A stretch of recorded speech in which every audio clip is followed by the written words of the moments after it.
शुक्रवार दिनांक 16 मे रोजी आहे संकष्ट चतुर्थी। ही वैशाख महिन्यातील संकष्ट चतुर्थी आहे। त्यामुळे आज आपण जाणून घेऊया या संकष्ट चतुर्थीला इच्छापूर्तीसाठी काही खास उपाय। चला तर व्हिडिओला सुरुवात करूया, पण त्याआधी आमच्या चॅनलला सबस्क्राइब करा। तुम्ही जर हा व्हिडिओ फेसबुकवर पाहत असाल तर फेसबुक पेजलाही फॉलो करा। संकष्ट चतुर्थीला गणपती बाप्पा आपल्या सगळ्या भक्तांच्या मनोकामना पूर्ण करतात असं म्हणतात, पण त्यासाठी काही खास उपाय आवर्जून करावे। नंबर 1, सर्वात आधी सकाळी स्नान करून स्वच्छ वस्त्र परिधान करून गणपती बाप्पांची मूर्ती किंवा फोटो पूजेसाठी ठेवावा।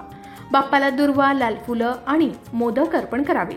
पूजेदरम्यान आपली इच्छा मनात ठेवावी आणि बाप्पाला सांगावी की हे बाप्पा, माझ्या सर्व इच्छा पूर्ण करा। यामुळे आपल्या मनोकामना बाप्पांपर्यंत पोहोचतात। नंबर 2, संकष्ट चतुर्थीला आवर्जून गणेश अथर्व शीर्षाचं पठण करावं। गणपती अथर्व शीर्षाचं पठण आपल्या इच्छेला बळ देतं।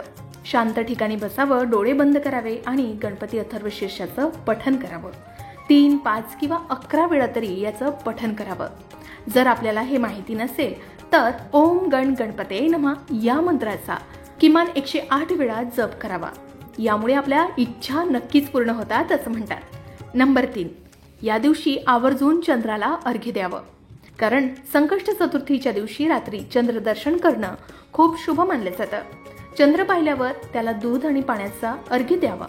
यावेळी आपली इच्छा मनात पुन्हा पुन्हा म्हणावी आणि बाप्पाला आणि चंद्रदेवांना प्रार्थना करावी। चंद्रदेव आणि गणपती बाप्पा आपली प्रार्थना या दिवशी नक्कीच ऐकतात असं म्हटलं जातं। त्यानंतर इच्छापूर्तीसाठी करायचा प्रभावी उपाय तो म्हणजे एका स्वच्छ कागदावर तुम्ही आपली इच्छा लिहावी आणि हा कागद बाप्पांच्या मूर्तीसमोर ठेवावा आणि प्रार्थना करावी। पूजा झाल्यावर हा कागद स्वच्छ पाण्यात विसर्जित करावा किंवा सुरक्षित ठेवून द्यावा। यामुळे आपली इच्छा विश्वात पोहोचते असं सांगितलं जातं। नंबर 5, या दिवशी दान आणि सेवा आवर्जून करावी। इच्छापूर्तीसाठी दानाला खूप महत्त्व आहे, म्हणून संकष्ट चतुर्थीच्या दिवशी गरजूंना अन्न, कपडे किंवा पैशाचं दान करावं। दान करताना मनात आपली इच्छा ठेवावी आणि बाप्पाला प्रार्थना करावी।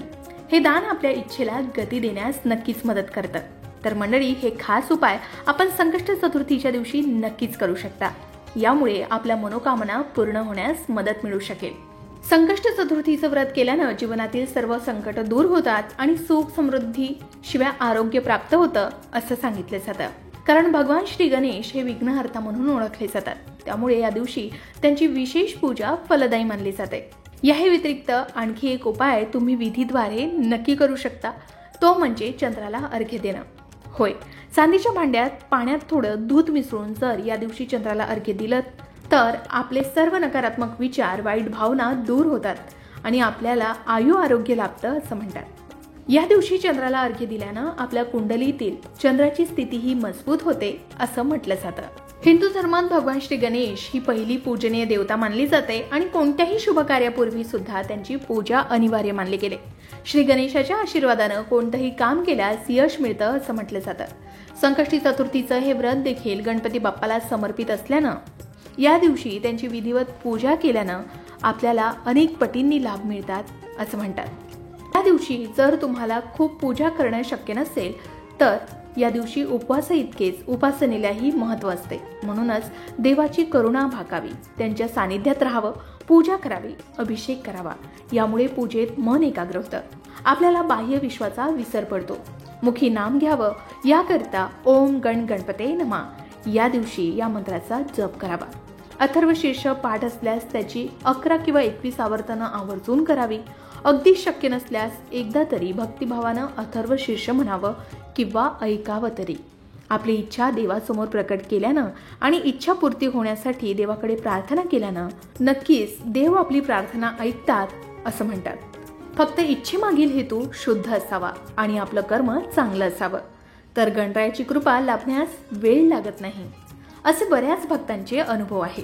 तर मित्रांनो, हे खास उपाय संकष्ट चतुर्थीच्या दिवशी नक्की करून पहा आणि आपल्या मनोकामना पूर्ण करण्यास मदत करा।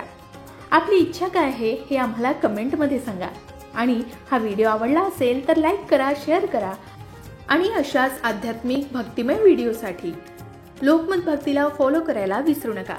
अशाच प्रकारे सणावारा संबंधित व्रतवैकल्य असतील, उपासना असतील, पूजाविधी संबंधित आणखी काही माहिती तुम्हाला हवी असेल, त्याचबरोबर वास्तुशास्त्र, ज्योतिषशास्त्र, अंकशास्त्र यांसारख्या विषयावर तुमच्या मनात काही शंका असतील तर त्या कमेंट बॉक्समध्ये नक्की विचारा. शिवाय तुम्हाला आणखीन कोणत्या विषयावरचे व्हिडिओ ऐकायला आवडतील ते सुद्धा कमेंट करून सांगा. या संबंधित संपूर्ण मार्गदर्शन तुमच्यापर्यंत पोहोचवण्याचा आमचा हा प्रयत्न आहे, तेव्हा कमेंट नक्की करा. अशाच प्रकारच्या माहितीपूर्ण व्हिडिओसाठी लोकमत भक्ती चॅनलला नक्की सबस्क्राईब करा आणि बेल आयकॉनला क्लिक करा, म्हणजे आमच्या नवनवीन व्हिडिओचं नोटिफिकेशन तुम्हाला मिळत राहील.